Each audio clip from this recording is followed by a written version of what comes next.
하나님 말씀은 신약성경 요한복음 8장 12절로 20절까지 보겠습니다. 요한복음 8장 12절입니다.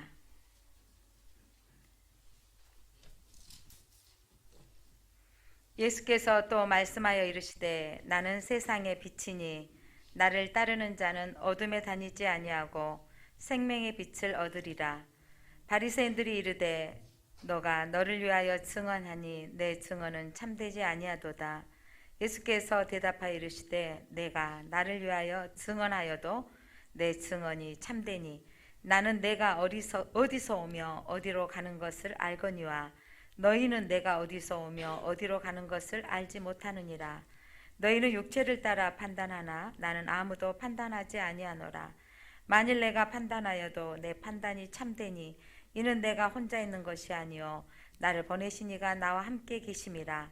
너희 율법에도 두 사람의 증인이 참되다 기록되었으니 내가 나를 위하여 증언하는 자가 되고 나를 보내신 아버지도 나를 위하여 증언하시느니라.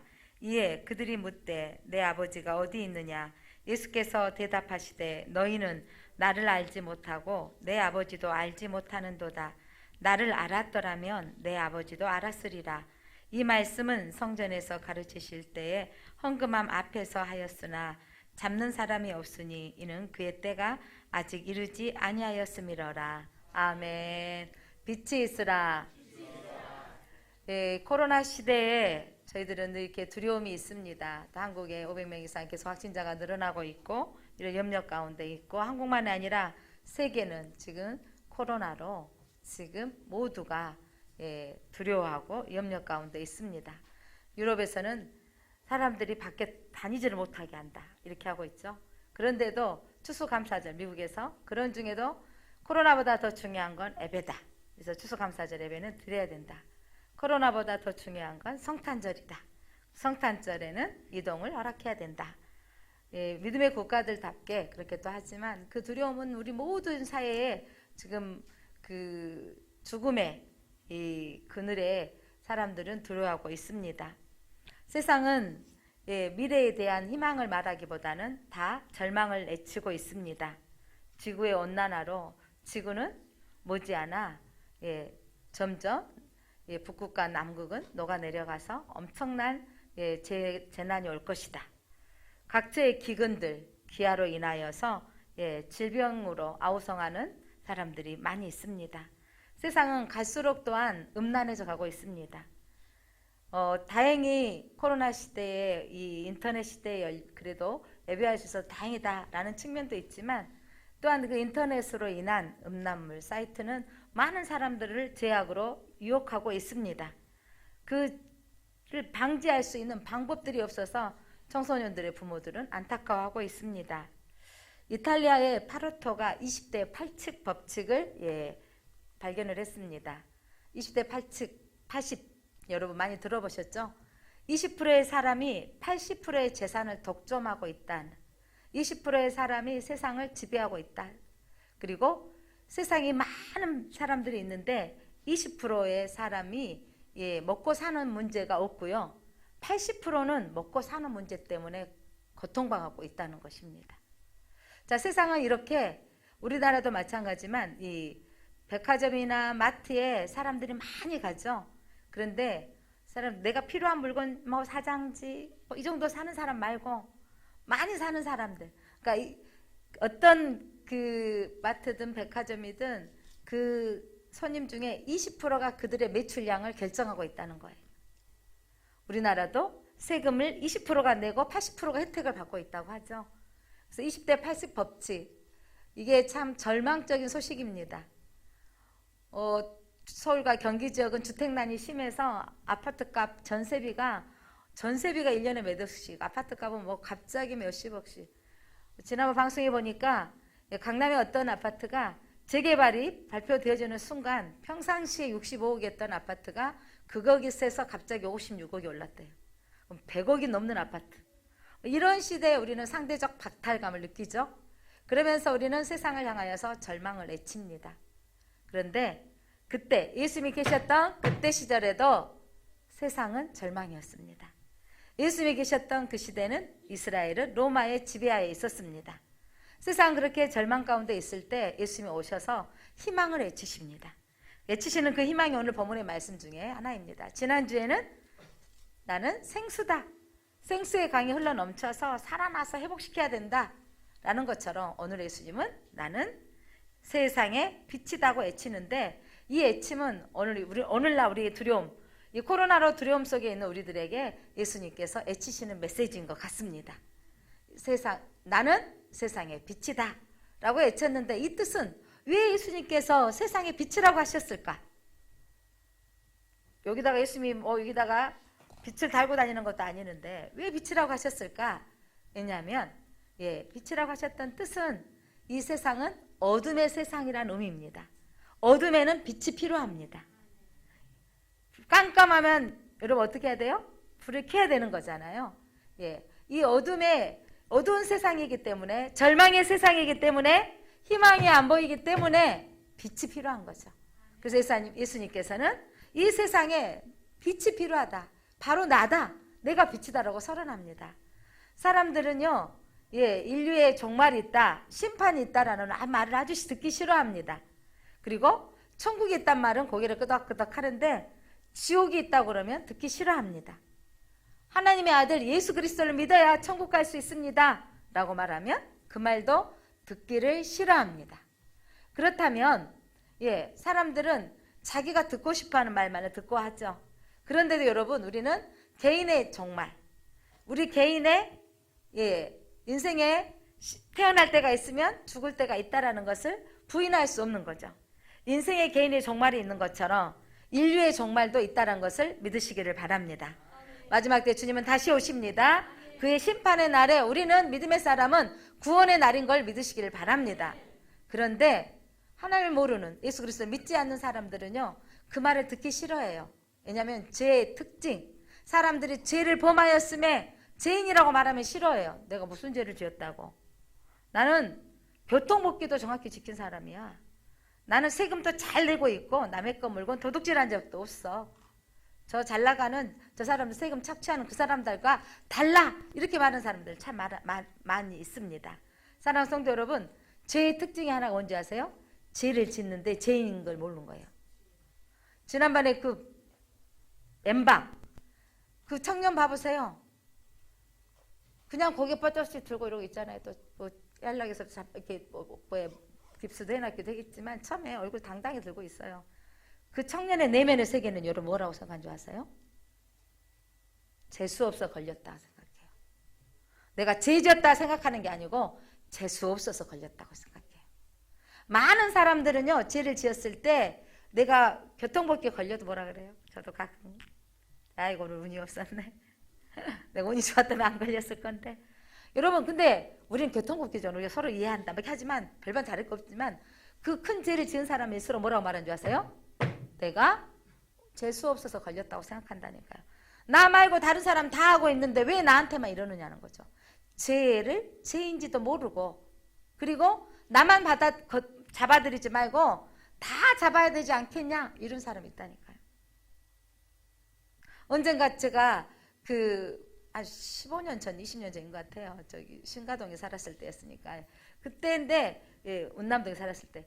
신세계 사거리에 운전하고 이제 그 농성동 교회, 아주 운전 초보 때 좀 지났을 때 같은데, 그 사거리를 딱 좌회전을 하려는 순간 이게 빨간불이었거든요. 근데 가다가 보니까 황색불로 바뀐 거예요.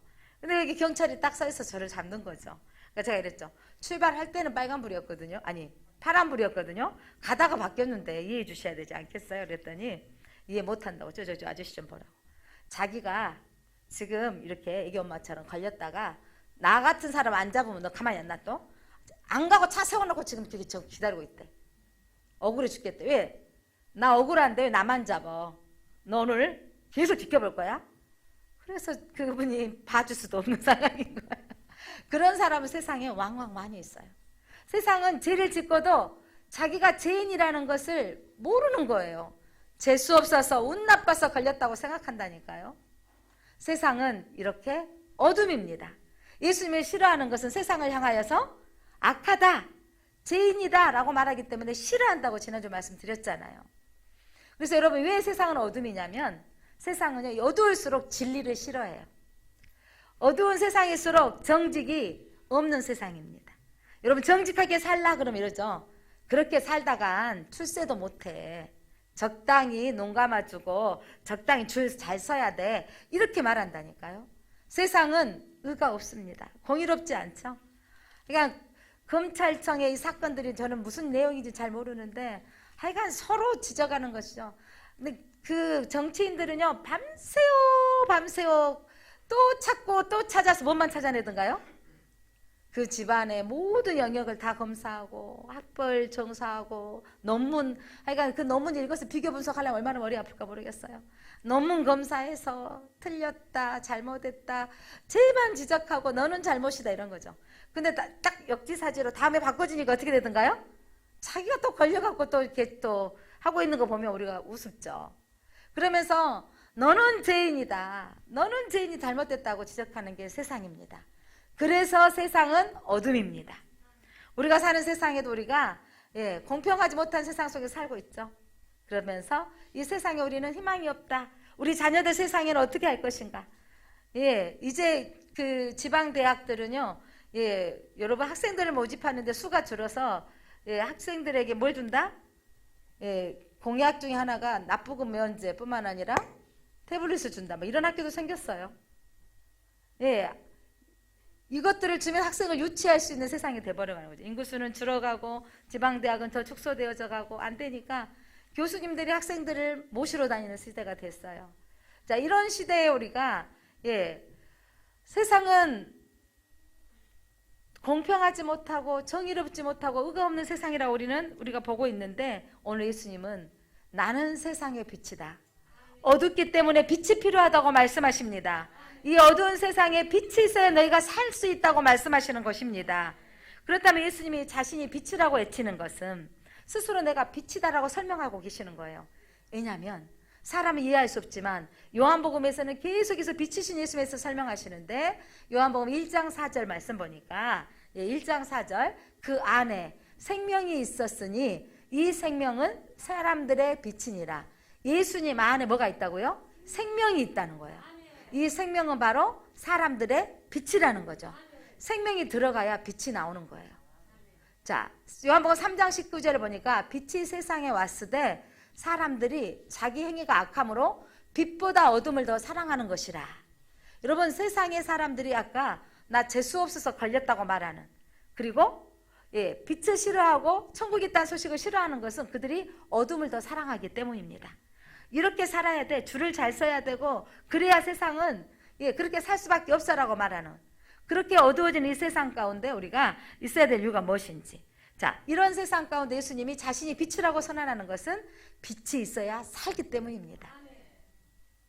빛이 있어야 사는. 예수님은요 자기 자신이 빛이라는 생명의 근원이신 하나님이라고 말씀하시는 거예요. 이 말은 예수님이 내가 하나님이다 이 말씀이신 거예요. 그러니까 사람들이 깜짝 놀라는 거죠. 아니 봤더니 저가 요셉의 아들이요, 목수의 아들이고 자기가 목수 일했던 사람 아니냐 이렇게 판단하는 거죠. 여러분 예수님은요 많은 사람들이 책을 많이 읽고 철학을 연구하고 막 이런 사람들이 성경을 보고 깜짝 놀라는 게 뭔지 아세요? 많은 석가나 다른 종교들은요 도를 깨닫기 위해서 자기를 1000배를 해야 되고 3000배를 해야 되고 또 자기 땅에 엎드려서 절해야 되고 이런 일을 하잖아요. 그러면서 뭔가를 도를 깨달았다고 말해요.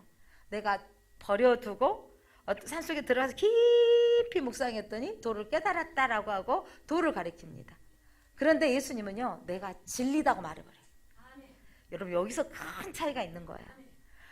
여기서 깨트려진 사람이 참 많아요.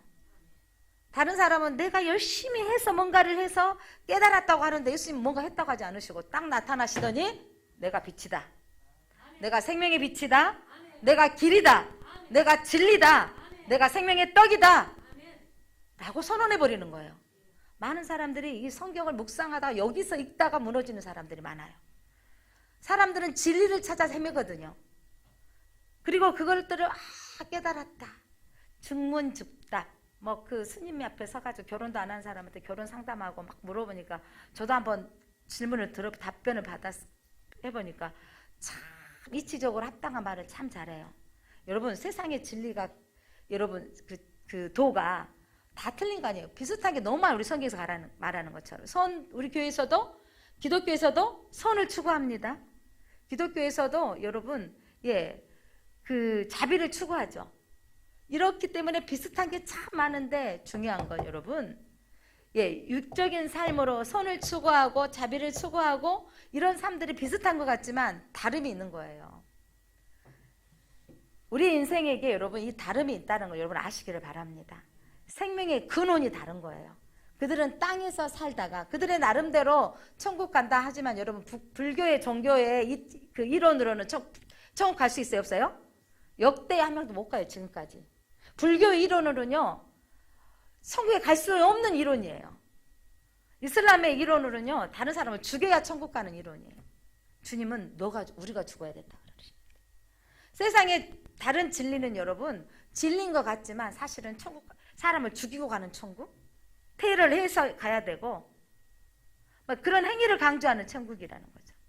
예수 그리스도는요. 생명의 주체이신 하나님이 들어가면 여러분 그게 바로 생명이라고 말씀하십니다. 자 그렇다면 예수님께서는 이 세상 가운데 예수님이 오셨을 때 배고프면 사람들이 많이 몰려와서 먹을 것이 없는 사람들에게 오병이의 사건으로 먹을 것을 주시고 그들의 병 고치고 갈급한 영혼들을 치료해 주시고 정말 남편이 5씩이나 있는 여인에게 내 인생의 절망 가운데 있는 여인에게 주님이 너는 내 생수를 마시라는 거죠. 그가 생수를 마셨더니 자기의 수치가 사라지는 거예요. 여러분 참 빛이신 예수님을 믿게 되어지면 우리의 과거의 생각이 바꿔지는 거예요. 이번에도 용기 있게 한 사람이 자기가 어렸을 때부터 성폭행을 당했는데 자기 성폭행 사건을 이야기하니까 일부는 그러죠. 저런 이야기를 많은 사람들이 듣고 있는데 저 말을 저기서 해야 돼. 저 어떻게 살려고. 그 사람에 대해 초점을 맞추는데 그때 김은호 목사님 소개할 때 이 사람이 그 절망 가운데 이분이 살았던 거기에서 회복되어진 사건의 이야기를 여러분 집중하십시오. 그리고 이분이 죄가 아니라 우리는 가해자에게 손가락질을 해야 되는데 나와서 말하는 사람 손가락질가 우리의 시선을 바꾸게 만드셨어요. 사랑하는 성도 여러분, 우리의 시선이 어디에 속해야 되는가 중요합니다. 그런데 이 자매가 그렇게 선언하면서 참빛이신 주님이 들어가니까 어떻게 되어져요? 나와 같은 사람이 성폭행으로 고통당하고 있는 그들을 회복시키는 상담자로 인생을 살고 있어요. 그리고 그도 어둠 가운데 빛으로 나와서 세상에 당당하게 소리를 내고 있습니다. 이런 세상이 주님이 원하시는 세상인 걸 믿으시기를 바랍니다. 자, 예수님이 진리이시고 빛이십니다. 진리와 빛이 내 안에 들어오면 내 과거의 수치가 사라지는 거예요. 왜냐하면 그 문제를 예수님이 해결해 주셨기 때문입니다.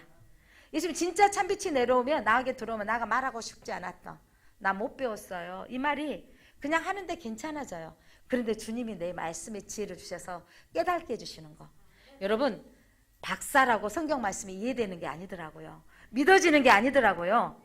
예수 그리스도의 믿음이 생수이신 성령이 들어와야 진리라고 선포할 때 믿어집니다. 내가 생명의 빛이라고 말씀하실 때 믿어지는 것입니다. 예수님을 그러면서 내가 생명의 빛이다라고 말씀하시면서 예수님을 따르는 자에게 주시는 축복에 대해서 말씀하고 있습니다. 여러분 성경 12절 한번 읽어보겠습니다. 자 12절 같이 한번 읽겠습니다. 시작. 예수께서 또 말씀하여 이르시되 나는 세상의 빛이니 나를 따르는 자는 어둠에 다니지 아니하고 생명의 빛을 얻으리라. 자, 나를 따르는 자는 어디에 다니지 않는다고요? 어둠에 다니지 않는다. 어둠을 싫어하게 돼 있어요. 솔로몬이 오늘 그 잠언을 묵상하는데 아들아 너는 지혜를 따르며 명철을 따르라 그랬어요. 그러면 음행하는 자의 그것들을 다니지 말라 그러거든요. 솔로몬은 그들의 행위로 강조했다면 여러분 신약시대 우리는요 빛이 들어오면 어둠이 싫어지게 돼 있는 거예요. 빛의 자녀들은요 어둠의 가운데 들어가면 딱 느끼는 거죠. 거절하게 되어 있는 거예요. 빛의 자녀들은요 누가 유혹해 한 번만 해보자. 어때 아무도 안 보는데. 그런데 우리는 알죠. 빛이신 주님이 내게 비춰주기 때문에 주님이 보고 계셔. 하나님이 보고 계셔. 우리가 우리 자녀들을 왜 신앙생활을 하게 해야 하냐면 왜 예배를 드리게 해야 되냐면 이 아이들이 빛의 자녀인 것을 알아줘야 되는 거죠. 주님이 보고 계시는 거예요. 그리고 빛이 내 안에 들어오면 이 아이들이 이 아들의 심령 안에 어둠을 싫어하게 돼 있는 거예요. 어둠을 다니지 않게 되는 거예요. 어둠이 거절되어져요. 그러니까 제가 어렸을 때부터 예수를 믿고 하나님 안에 살았던 것이 가장 좋은 방법 중에 하나가 뭐냐면 그냥 주님 교회가 좋았고 믿음 안에 살았는데 자연스럽게 내 안에 어둠이 사라지는 거죠. 어둠이 나를 싫어지는 거예요. 내가 술 먹는 장소에도 가기 싫어지고 그런 장소를 누가 오라고 해도 가기도 싫고 거절되어지는 거죠. 그러니까 이런 것들이 자연스럽게 싫어지는 마음이 빛이 들어오면 싫어지게 되어 있습니다. 빛을 내면을 지배하게 되어지면 빛이 회복이 되어지는 거예요. 박유희 형제 저는 참 그 전신마비 1급 장애를 얻었는데 그가 내가 장애를 얻는 것보다 놀라운 기적은 내 장애를 통해서 우리 아버지가 예수 믿게 되어졌던 사건이라고 해석하고 있습니다. 그래서 자기가 유튜버인데 여러분 1급 장애자도 이렇게 살 수 있습니다. 휠체어를 타고 한강을 몇 킬로까지 가는 모습들을 찍어서 올리는 거예요.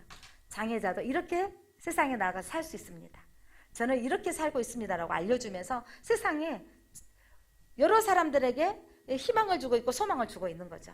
인생 끝났다고 말할 수 있을 때 사람들은 빛이신 예수님이 들어가면 다른 사람을 살리는 역사가 일어납니다. 여러분 빛이 들어오면 내 과거의 가난이 그것이 내게 하나님 가난했기 때문에 가난한 사람의 심정을 알아주고 그들의 아픔 때문에 그들을 위해서 도와주는 마음이 생겨지는 거죠. 빛이 들어오면 생명이 들어갑니다. 에스겔서에 성전 문지방에서 물이 흘러 넘치는데 강가에 물이 채워지고 바다에 어류가 풍성해지고 또한 이 강가에 많은 가시수가 열리고 회복되어지는 열매를 따먹고 잎사귀로는 약을 만드는 놀라운 회복의 역사를 말하고 있습니다. 빛이 들어가면 회복이 되어집니다. 한국 땅에 교회에 빛이 들어왔기 때문에 회복되어진 걸 믿으시기 바랍니다. 빛이 없는 저 북한 땅에 여러분 어둠의 땅이요 가장 비참한 땅이요 가난한 땅이 되고 있습니다. 여기 두 나무의 초록색 나무가 보이신가요? 저 나무가 1층의 탁구장에 이제 본당에 있다가 점점 잎이 하나씩 떨어져서 제가 싱싱하지 않아서 내려놨더니 하여간 다 죽었어요. 그래가지고 딱 기둥만 남아있더라고. 죽었으니까 이제 죽었다 하고 밖에다 내놨어요. 이제 여름에 봄에 밖에 내놨는데 저기 한 줄 한 줄 잎이 생기기 시작하는 거예요. 올여름에 비가 많이 왔잖아요. 비 맞고 햇빛 맞고 비 맞고 또 햇빛 쬐고 비 맞고 햇빛 쬐더니 저렇게 풍성해져서 회복되어져서 이 자리에 서 있게 되어집니다.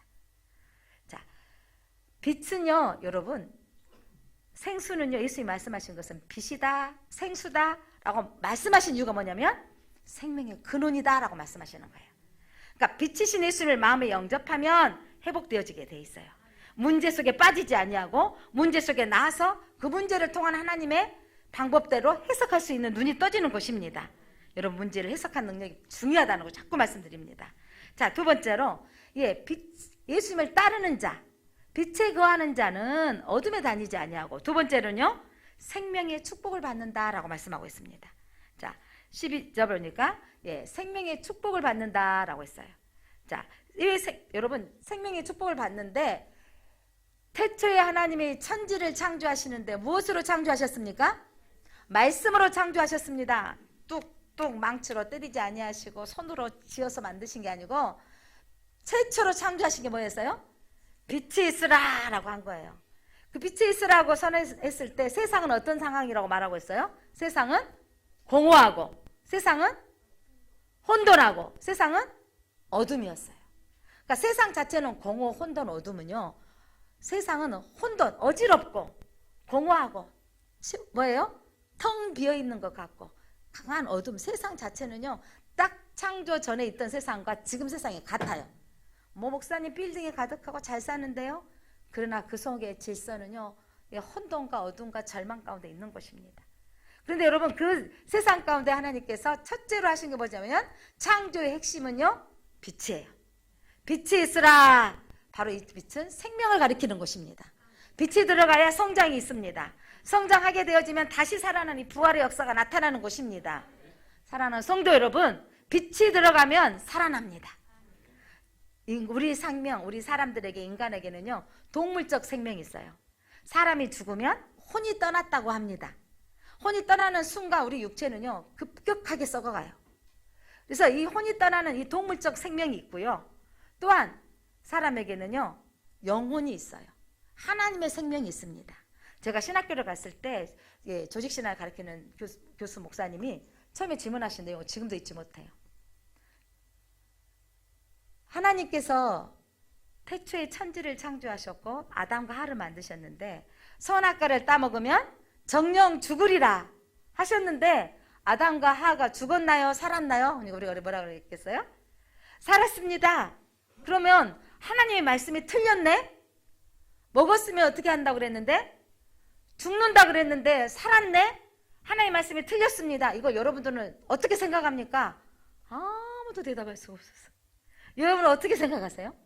하나님은 정령 죽으리라 그랬는데 아담과 하와가 살았네. 하나님의 말씀이 틀렸다고 말하는 건 여기서 말하는 인간의 생명을 말하는 게 아니고 동물적 생명 이걸 말하는 게 아니고 아담과 하와는 선악과를 따먹음으로 죽게 되어집니다.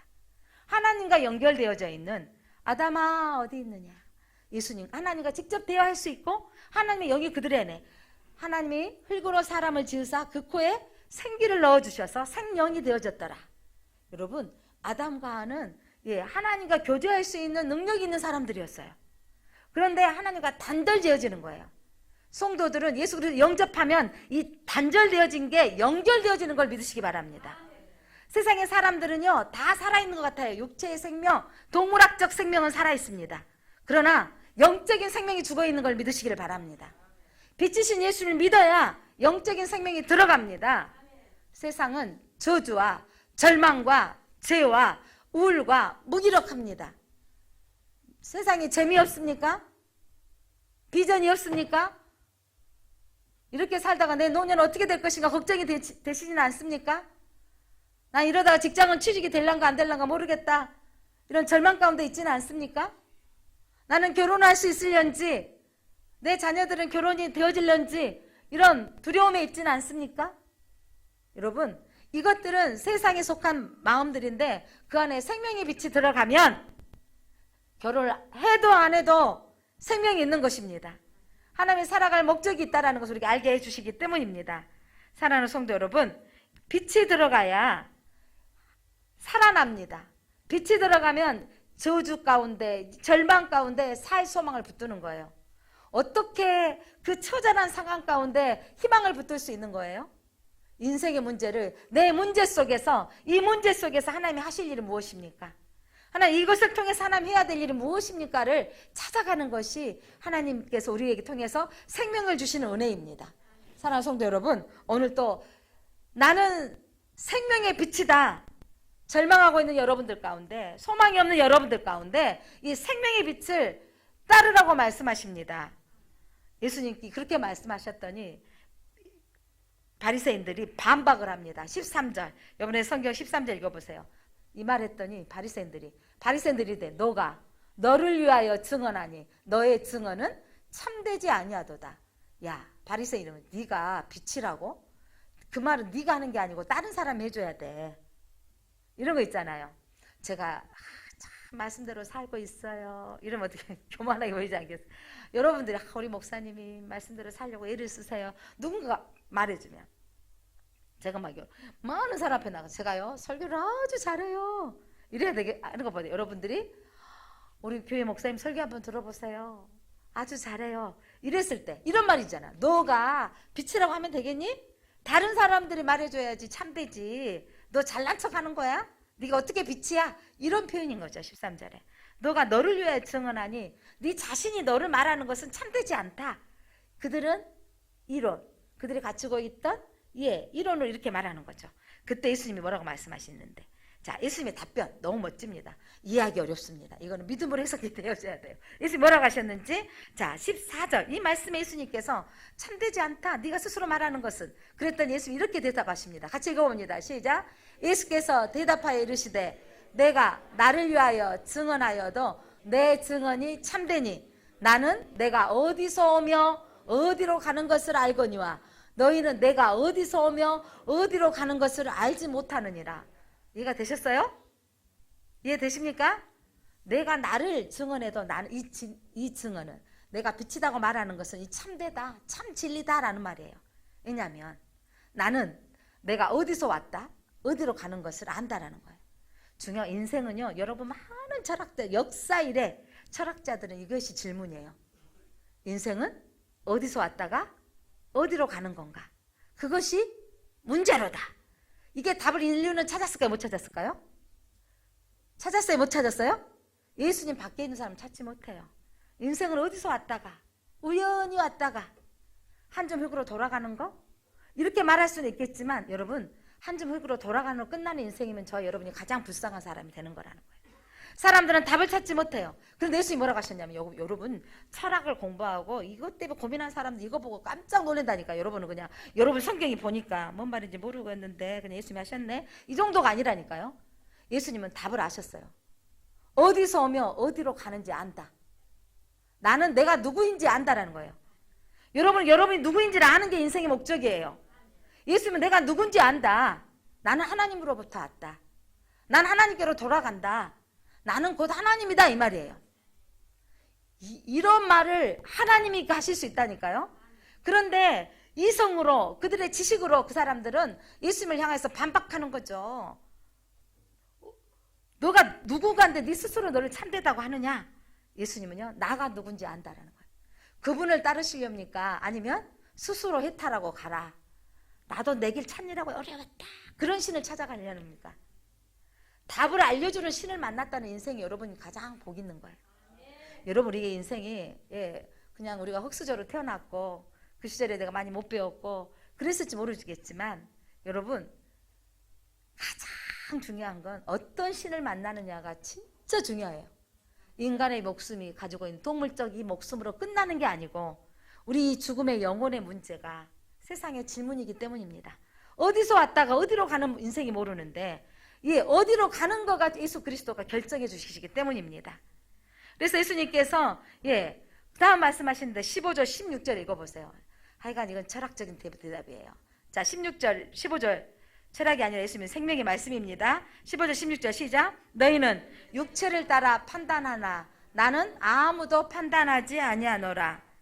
만일 내가 판단하여도 내 판단이 참되니 이는 내가 혼자 있는 것이 아니요 나를 보내신 이가 나와 함께 계심이니라. 너희는 육체를 따라 판단한다. 말씀이 알아. 너희들은 나를 요셉의 아들, 우리 아버지 목수의 아들로 보고 판단하지. 너는 어디서 왔느냐고 물어보니까 사람들은 저가 요셉의 아들인 주제에 이런 말인 거죠. 말씀이 아신다는 거죠. 사람들은요, 이 바리새인들처럼 우리는 그렇게 판단합니다. 육체를 따라서 사람들을 나이가 있고 많고 사람들을 더 평가하기도 하고요. 그 사람의 배경, 학벌, 외모, 경제력으로 우리는 사람이 순간에 바꿔지죠. 어떤 세미나를 갔는데 강의가 엉망이었어. 근데 그 사람의 강사의 이력을 딱 봤더니 하버드 때. 그럼 갑자기 이런 해석이 와버려. 머리에 든 건 많은데 표현을 좀 못하시나 봐. 내가 그분이 말하는 걸 내가 다 깨닫지 못하나 봐. 이렇게 말하는. 왔다 갔다 해도 그분이 박사라 그러면 저분에게 심오한 것이 있어. 하여간 옷을 막 누더기 같이 입고, 그리고 그냥 수염이 이렇게 길고 다니면서 합판 하나 들고 다녀. 합판 하나 들고 다니면서 그림을 그리는데 가정도 책임지지 않고 마음대로 돌아다녀. 아이고, 저 인생 정말 보잘것없어 하는데, 야, 저 유학파래. 저분 그림이 얼마짜리인 줄 알아? 딱 그런 순간 우리는 외모에 갑자기 사라져. 그런데 또 어떤 사람이 명품을 쫙 차리고, 명품인지 우리는 진품인지도 알지 못하지만 입고 다니고 막 보여주면 잘 나가나 봐. 서울 사람들 이렇게 물어본대요. 어디서 사세요? 그러면 강남, 강북, 강서 뭐죠? 그렇게 산다고 막 하는데 어디 아파트 사세요? 근데 뭐고 별 볼 일 없는데 나는 서울 좋은 아파트 이름도 모르네요. 어디 아파트 산다면 갑자기 사람들을 바꿔서. 이게 바로 사람들은 육체를 따라 판단한다는 거죠. 그런데 예수님은요, 나는 세상의 눈으로 바라보지 않는다, 이 말이에요. 믿으십니까? 예수님은요, 사람들은 육체를 따라 판단하지만 나는 그렇게 너희를 판단하지 않아. 예수님은요, 우리 안에 생명의 빛이 있는가 없는가로만 보신다고요. 예수 그리스도를 믿느냐, 나를 따르느냐, 이걸로 보신다는 것입니다. 그러면서 너희가 증인을 세우라는 거예요. 네가 진짜 참되면 증인을 세워봐 이 말이거든요. 그랬더니 예수님께서 증인이 하나님이다라고 그러세요. 17절 18절. 자, 그러면서 증인을 세우라고 하니까 나는 예수님과 하나님과 함께 있다. 그러면서 너희도 너희 율법에도 두 사람의 증언이 참되다 기록되었으니 18절 같이 읽어봅니다. 시작. 내가 나를 위하여 증언하는 자가 되고 나를 보내신 아버지도 나를 위하여 증언하시니라. 증언 세우라니까 예수님이 너무 멋진 말 하셔보네. 내가 증인이고 누가 증인이다? 아버지 하나님이 증인이다. 여러분 너무 억울하면 뭐라 그래요? 하나님이 증인이다 이런 말 해야 안 해요? 너무 억울할 때 있잖아요. 하나님이 증인이다. 그러니까 요즘 막 카메라 사방돼 있으니까 펼쳐봐 이런 거 있잖아요. 그러니까 저도 뭐 그런 실수할 때가 있더라니까요. 그러니까 우리가 그 작은 거 큰 돈이면 막 기억이 나. 막 100만 원, 200만 원이면. 근데 10,000원, 2만 원 빌려갔다가 줬는데 어느 날 호주머니 딱 넣어놓고 잊어버린 것 같아. 내가 안 받은 것 같아. 이런 적 있어요, 없어요? 큰 걸로 안 싸우는데 꼭 그걸로 싸우시더라고. 10,000원, 2만 원 갖고 줬다, 안 줬다 막 이런 일이. 저도 예전에 한 번 권사님하고 권사님이 뭐 이렇게 하면서 나한테 그 돈을 목사님이 나한테 안 줬다는 거예요. 그러니까 내가 줬다는 거예요. 그런데 내가 목사라 이길 수 없으니까 그냥 내가 그냥 손해 보고 5만 원 줘야겠다 생각하고 드렸어요. 그러고 봤더니 나중에 바지가 있더라니까요. 권사님 미안해. 내 바지 속에 있더라고요. 거 보세요. 막 그러더라고요. 그렇게 해결되면 다행인데 그러지 않을 때가 있어요, 없어요? 있더라니까요. 그래서 여러분, 그래서 사람들은 뭐냐면 증인이 있어야 된다고 하는 거예요.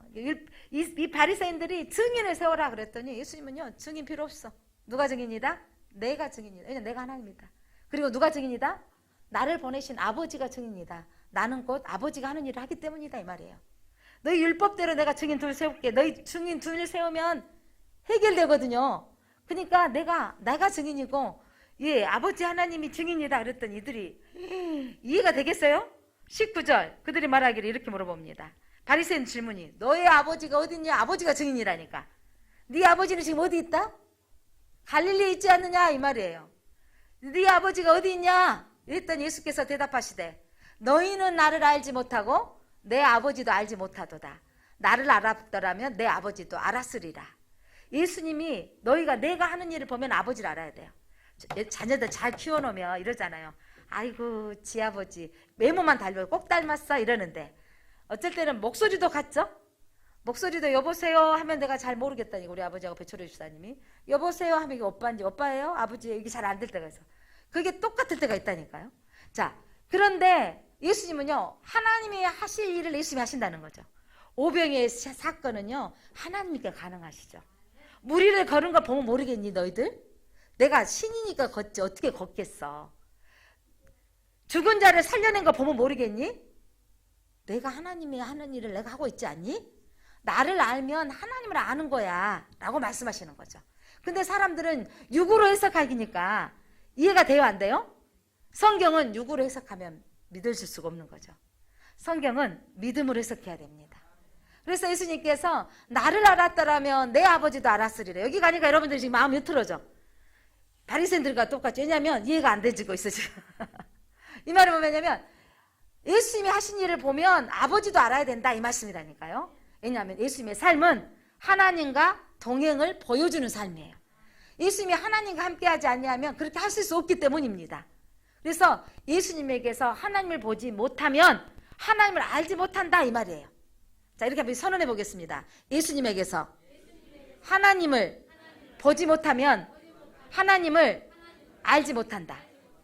여러분 중요한 건 우리 모습 속에서 우리 자녀들에게 하나님이 보여져야 돼요. 그래야 우리를 존경하게 되어져요. 여러분 우리 모습 속에서 우리의 친척들이 가족들이 하나님 믿는 사람처럼 보여져야 돼요. 오늘 예수님이 너희가 나를 보면 하나님을 봐야 되지 않겠니? 이럴 때 능력이 나타난다니까요. 그러니까 우리 모습 속에서 하나님이 드러나는 삶이 사라져야 되는 거예요.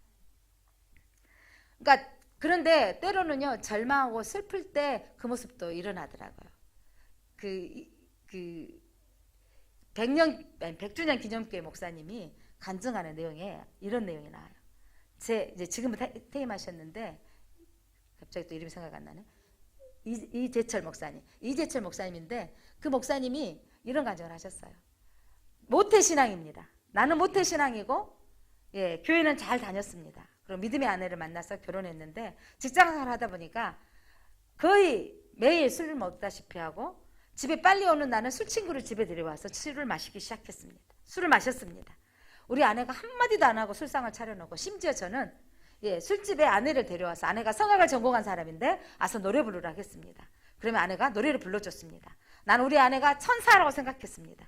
하나님이 모태신앙인 나에게 천사 같은 아내를 만나게 해주셨다라고 생각했던 어느 날 제가 그날도 여전히 술을 마시고 집에를 들어가는 문을 열기 전에 허주머니에 손을 넣었더니 열쇠가 보이는 거죠. 자기는 항상 배를 누르고 들어갑니다.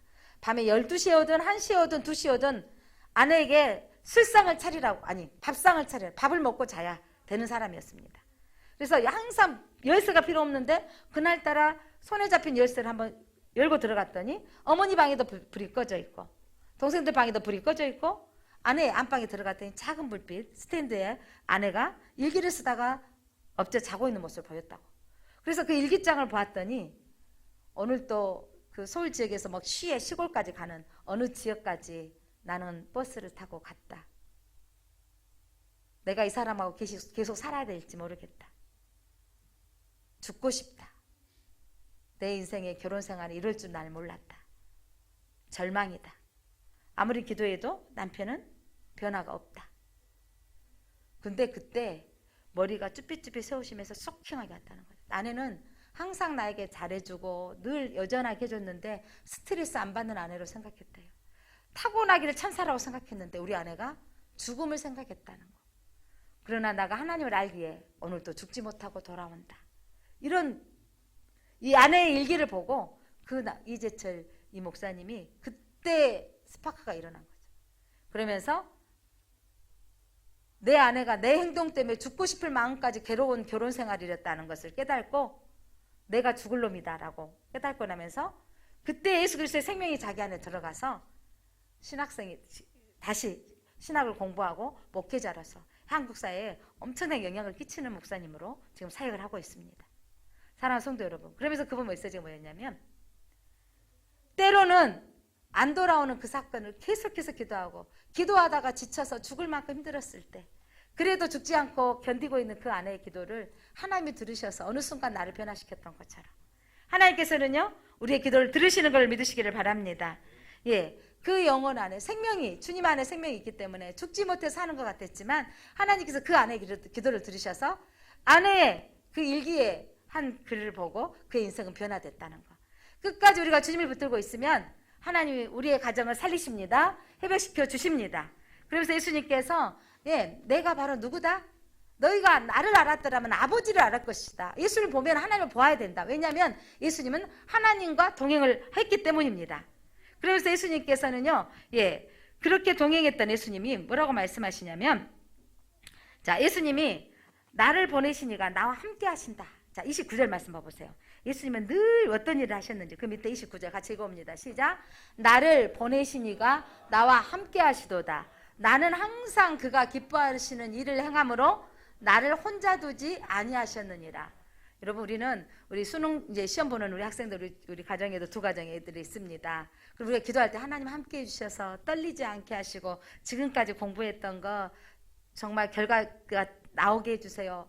이렇게 기도하죠. 하나님이 함께 하시길 기도하잖아요. 자, 하나님이 함께 하시는 거 나를 보내시니가 나와 함께 하신 예수님은요 나와 하나님이 함께 하신다 그랬어요. 그렇기 때문에 하는데 나는 뭐 한다? 함께 하시는 조건이 있어요. 나는 항상 그가 기뻐하시는 일을 행함으로 이 말이에요. 함께 하시기를만 바라기보다는 우리가 뭘 따라야 된다고요? 하나님이 기뻐하신 일을 행해야 되는. 여러분 성경에 밑줄 좀 그어놓으시고 동그라미 좀 쳐놓으시고 별표 좀 해놓으세요. 여러분의 인생 가운데 하나님이 함께 하시면 됩니다. 여러분의 자녀 가운데 하나님이 함께 하시면 됩니다. 여러분의 사업 가운데 하나님이 함께 하시면 됩니다. 여러분의 인생 가운데 하나님이 함께 하시면 됩니다. 그러기 위해서는 나는 항상 하나님이 기뻐하시는 일을 행함으로 하나님이 나를 혼자 두지 아니하셨다. 예수님이 오셔서 하는 일은 하나님이 기뻐하시는 일을 행하셨어요. 그래서 늘 하나님이 함께 하시는 일을 했다는 거예요. 여러분 우리가 하나님이 기뻐하시는 일을 하면 돼요. 하나님을 내 곁에 있게 하는 강력한 무기가 뭔지 아세요? 강력한 방법이 하나님이 기뻐하신 일을 행하는 거예요. 자, 여러분의 질문을 던집니다. 하나님 여러분의 인생 가운데 함께 하기를 원한다면 어떻게 해야 됩니까? 아멘. 여러분 그 일을 여러분 선포하시기를 다시 한번 질문합니다. 여러분의 인생 가운데, 여러분의 자녀들 삶 가운데, 여러분의 가정 가운데, 여러분의 사업장 가운데 하나님이 함께 하기를 원하신다면 어떻게 해야 됩니까? 예, 하나님 기뻐하신 일을 내가 항상 예수님이 하셨다는 거예요. 그러므로 하나님이 나를 혼자 두지 아니하시고 버려두지 아니하셨다는 겁니다. 여러분 가장 절망적인 순간에 군대 보낸 부모님들은 저도 그냥 계속해서 빠뜨리지 않고 하는 기도가 뭐예요? 하나님이 함께하여 주옵소서. 여러분 수능생을 위해서 기도하고 있는데 뭐라고 기도해요? 하나님이 함께해 주셔서 똑같이 공부했을 때 기억력이 더 나게 해주십시오. 떨리고 어려울 때, 또한 직장 취업시험을 보는 사람들 기도할 때 하나님이 함께하셔서 면접할 때 그들이 질문하는 대답을 정확하게 말하게 해주시고 또 그들이 원하는 답변을 할 수 있게 해주시고 두렵지 않게 해주십시오. 하나님이 함께하시는 인생이 되시기를 바랍니다. 그렇다면 하나님이 기뻐하시는 일을 해야 된다고요. 하나님이 기뻐하시는 일은 무엇인 것 같으세요? 하나님이 기뻐하시는 일은 하나님 우리를 만드시는 목적대로 사는 거예요. 여러분 우리 만드신 목적은 우리를 찬양하도록 하나님을 영화롭게 하도록 예배드리도록 우리를 만드셨어요. 그래서 우리가 무엇이 되어져 있는 직업이 중요한 게 아니라고 하나님은 어떤 직업군이든 어떤 학벌이든 어떤 외모든 상관없이 하나님을 기뻐하는 일을 하면 돼요. 하나님이 딱 맞는 남편 주셨습니다. 선언하겠습니다. 하나님이 딱 맞는 남편 주셨습니다. 하나님께서 딱 맞는 자녀들 주셨습니다. 예, 이 일들을 통해서 하나님이 우리를 통해서 이 기뻐하는 일을 하기를 원하시는 거예요. 이 환경을 통해서 하나님의 믿음의 해석을 하기를 원하십니다. 그래서 우리가 하나님의 기뻐하는 일을 행하기를 우리가 선택하면 되는 거죠. 그 기뻐하는 일들은 여러분 하나님 예배하는 일이라니까요. 그리고 하나님 예배하는데 말씀대로 예배해야 돼요. 말씀을 읽어야 돼요. 이번에 동일하게 그들이 대부분이 하는 말은 하나님의 말씀을 붙잡았던 거예요. 오늘 오후에 또 여러분 목회 발표하겠지만 내년에 1년에 1독 성경을 예수 믿는 지 몇십 년이 돼도 1독을 못 해보신 분이 많더라고요. 성경이 생명의 말씀입니다. 성경이 여러분 인생에 여러분 안에 들어가면 이 말씀이 여러분이 해석되어지고 여러분 해석이 되어지면 인생 해석이 되어지는 거예요. 답을 찾아갈 수 있는 겁니다. 내년에 1년에 1독 하는데 한 번에 1년치 주면 나도 잘 안 되더라고요. 한 달에 한 번씩 줘서 다 같이 가정예배도 아들 하나 나 하나 여러분 말씀을 읽었을 때 여러분 아이들에게 지혜가 들어가요. 한 번 읽었을 때는 여러분 그냥 아무 말 몰라요. 읽어도 잘 몰라요. 한 번 읽으면 읽었다 나도 했다 이것으로 되어지고 두 번 읽어갈 때는 목사님이 했던 말씀 여가 있었네. 성경이 다 목사가 성경이 가지고 여기 있었네 이 정도예요. 3번, 4번 이렇게 읽어갈수록 개그우먼 조혜련 감사해요. 저는 이름을 잘 못 외워요. 조혜련 씨가 예수 믿는 지 이제 7년 됐는데 8년 됐는데 몇백 독 해봤어요. 1년이면 20독씩 30독씩 해버린대. 어머니가 예수 믿기 시작했는데 78세 넘어가 예수 믿는 지 2, 3년 됐는데 20독 하셨대. 우리 교인들 보니까 20독을 넘으신 분이 하나도 없을 것 같아. 아니 1독도 안 하신 분이 너무 많은 것 같아. 그래서 우리 내년에는 1독 새벽기도 오시면 1독이 그냥 돼. 내년에 새벽기도는 하루에 4장씩 있고 새벽기도 오시면 2독이 되는 거죠. 집에서 또 한 번 있고 이렇게 되면 2독이 되겠죠.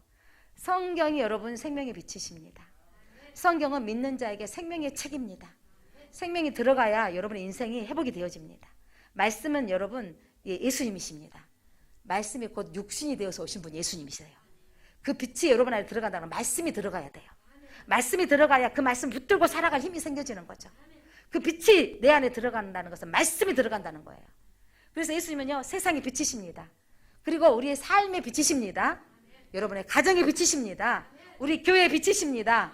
이 세상의 빛이십니다. 사랑하는 성도 여러분, 이 예수님이 이걸 헌금함 앞에서 선포하셨다고 오늘 성경 말씀 마지막 절 하고 있는데 여러분 이 해석을 좀 해드리려고요.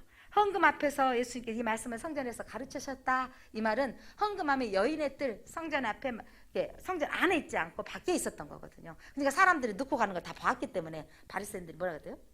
보여지게 헌금했다잖아요. 그때 예수님이 이 말씀하셨다는 것은 이 생명의 빛이란 말씀을 모든 사람에게 들리게 해주셨다 이 말이에요. 누구에게 은밀하게 가르쳐 주신 메시지가 아니고 생명의 빛이란 말은 모든 사람에게 외쳐 가르치셨다는 거예요. 여러분, 저희들에게 여러분이 잊어먹지 말아야 될 거죠. 예수님은 생명의 빛이십니다. 예수님은 생수이십니다. 예수님은 진리이십니다. 길이십니다. 여러분, 그 예수님이 여러분의 인생 가운데 주인인 걸 믿으시기 바랍니다. 그러다 그 예수님을 만나면, 그 예수님과 함께하면 인생이 다 해결되어지는 거죠. 함께하려면 그분이 기뻐하는 일을 하시면 됩니다. 기도합니다. 하나님 감사합니다. 나는 세상의 빛이니 나를 따르는 자는 어둠에 다니지 아니하고 생명의 빛을 얻으리라. 예수님은 생명이십니다. 예수님은 말씀이십니다. 이 말씀이 우리 안에 들어오면, 빛이 우리 안에 들어오면 인생의 답이 해결되어집니다. 절망과 무미건조함과 희망 없는 인생 가운데 예수님을 만나면, 예수님이 함께하면 회복의 역사, 소생의 역사, 생명의 역사가 일어납니다. 하나님이 우리 곁에 함께하는 강력한 방법은 하나님이 기뻐하는 일을 하는 것입니다. 하나님이 기뻐하는 일에 우리가 힘쓰게 하여 주옵소서. 그 일에 우리 자녀들과 함께하게 하여 동참하게 하여 주옵소서. 예수 그리스도 이름으로 기도드립니다. 아멘.